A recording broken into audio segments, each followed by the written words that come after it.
नमस्कार, जल प्रणाम। आकाशवाणी लखनऊ की वायु तरंगों पर बन रही 100 दिवसीय मानव श्रृंखला बूंदों की न टूटे लड़ी में आपका स्वागत करता हूं। मैं रेडियो जल मित्र रतन और मैं रेडियो जल मित्र चंद्रकला।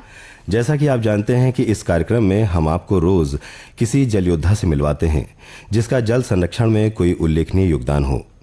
आज मिलेंगे इंजीनियर रविंद्र कुमार जी से और आज का विषय है नदियों के लिए भी अच्छा स्वास्थ्य जरूरी है।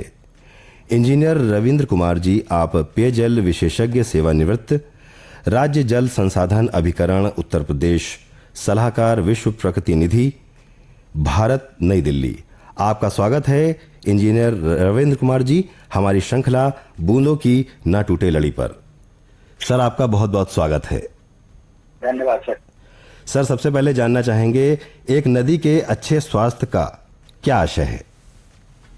जी, नदी के अच्छी सेहत का मतलब यह है कि नदी में जल प्रवाह समुचित हो जी, जल की गुणवत्ता अच्छी हो और नदी जो है कंटिन्यूअसली बह रही हो, उसकी लेटरल और लॉन्गिट्यूडनल कनेक्टिविटी अक्षुण्ण हो जी। ये स्थिति होती है एक अच्छे नदी का।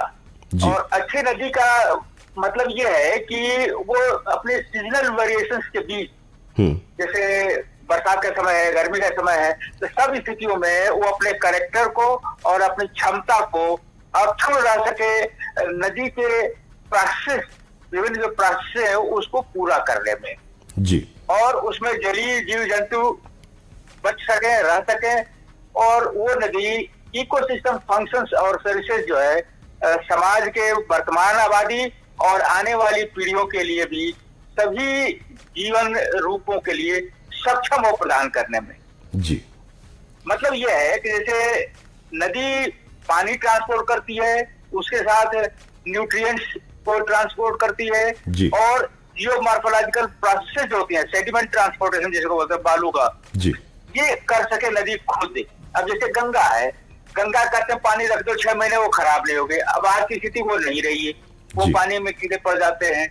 तो नदी अपनी उस कैरेक्टर को जिसके लिए वो जानी जाती है वो मेंटेन कर सके, और जो सामाजिक लाभ है, जैसे पानी अच्छा होगा तो आपका स्वास्थ्य अच्छा होगा, उससे जीवन यापन कर सकते हैं। अगर इकोनॉमिक देखें तो सिंचित कृषि हो सकती है, मछली उससे मिल सकती है, ट्रांसपोर्ट का एक मीन्स बन सकता है, और उससे अगर नदी में पानी है तो फूड सिक्योरिटी और एनर्जी सिक्योरिटी इंश्योर की जा सकती है। बहुत बहुत धन्यवाद सर।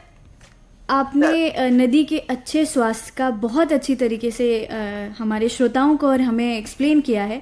सर, एक और सवाल इसमें ये बन रहा है कि नदी में रहने वाले जीवों पर नदी के अच्छे स्वास्थ्य का क्या प्रभाव पड़ता है सर? देखिए, नदी में रहने वाले जीव के लिए 2 चीज चाहिए। एक तो ऑक्सीजन चाहिए, तो अगर नदी के पानी में डिसॉल्व ऑक्सीजन की मात्रा समुचित है जी, तो मछली जीवित रहेगी, और वो नहीं है तो मछली, जैसे गोमती में आप देखते हैं कि मरी हुई तैरती हुई पाई जाती है जी। दूसरी चीज उसके लिए भोजन होना चाहिए। तो जनरली नदी के रिवर बेड में जो छोटे छोटे कंकड़ पत्थर होते हैं ना, उसके चारों तरफ एल्गी फॉर्मेशन हो जाता है, फंगल ग्रोथ रहता है, और उसको कीड़े मकोड़े खा के सर्वाइव करते हैं, और उनको खा के मछलियां पनपती हैं। तो ये जलीय जीव जंतुओं के लिए ऑक्सीजन और उनके लिए भोजन उपलब्ध जी। सर, इस विषय में आमजन क्या कर सकते हैं?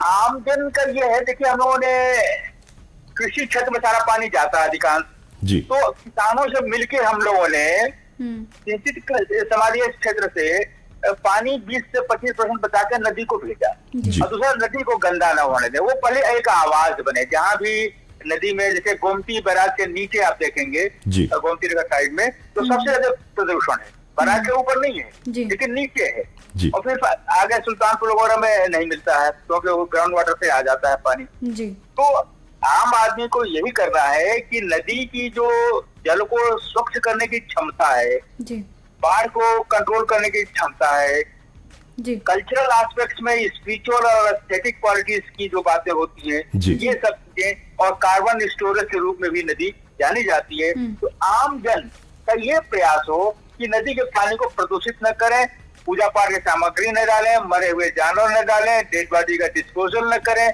और जलकुंभी वगैरह जहाँ भी हो रहा है उसको निकालने की बात करें। जी, बहुत आभार इंजीनियर रविंद्र कुमार जी, हमारे साथ जुड़कर अपने अनुभव साझा करने के लिए। धन्यवाद सर, धन्यवाद। श्रोताओं, ये थे इंजीनियर रविंद्र कुमार। आपको ये कार्यक्रम कैसा लगा हमें इस मेल आईडी पर सूचित करें bkntl100@gmail.com। इस मेल आईडी पर प्राप्त कुछ मेल हम पढ़ेंगे, लेकिन म्यूजिकल ब्रेक के उस पार। फिलहाल मैं रेडियो जलमित्र रतन और मैं रेडियो जलमित्र चंद्रकला आपसे विदा लेते हैं और कल मिलते हैं एक नए जल योद्धा के साथ। नमस्कार, जल प्रणाम।